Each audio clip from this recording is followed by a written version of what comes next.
দিনটি ছিল লিওনেল মেসির জন্য বিশেষ। ইন্টার মায়ামির হয়ে তার ১০০তম ম্যাচ, আর এই বিশেষ দিনটি তিনি উদযাপন করলেন তার চিরচেনা ঢঙেই, একটি গোল এবং একটি অ্যাসিস্টের মাধ্যমে। কিন্তু ফুটবল মাঝে মাঝে খুব নিষ্ঠুর হয়। ঘরের মাঠে অরল্যান্ডো সিটির বিপক্ষে ৩-০ গোলে এগিয়ে গিয়েও শেষ পর্যন্ত ৪-৩ ব্যবধানে হারতে হয়েছে মায়ামিকে। ১১ ম্যাচের অপরাজিত থাকার রেকর্ডটি আজ ভেঙে চুরমার হয়ে গেল। কি হয়েছিল সেই ম্যাচে? কেন মেসি ম্যাজিকেও মায়ামিকে বাঁচাতে পারল না?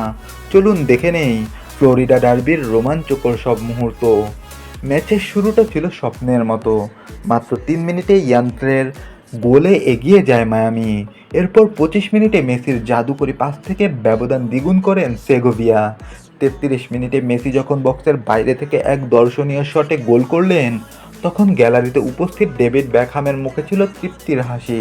৩-০ ব্যবধানে এগিয়ে গিয়ে সবাই যখন জয়ের গান গাইছিল, ঠিক তখনই শুরু হলো অরল্যান্ডোর পাল্টা আক্রমণ। ৩৯ মিনিটে মার্টিন ওজেদার গোলটি ছিল কেবল এক ধ্বংসলীলার শুরু। দ্বিতীয়ার্ধের গল্পটা ছিল সম্পূর্ণ ভিন্ন।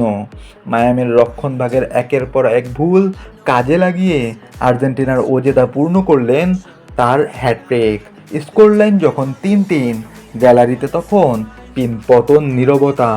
৭৯ মিনিটে ওজেদা পেনাল্টি থেকে গোল করে মায়ামিকে পুরো স্তব্ধ করে দেন।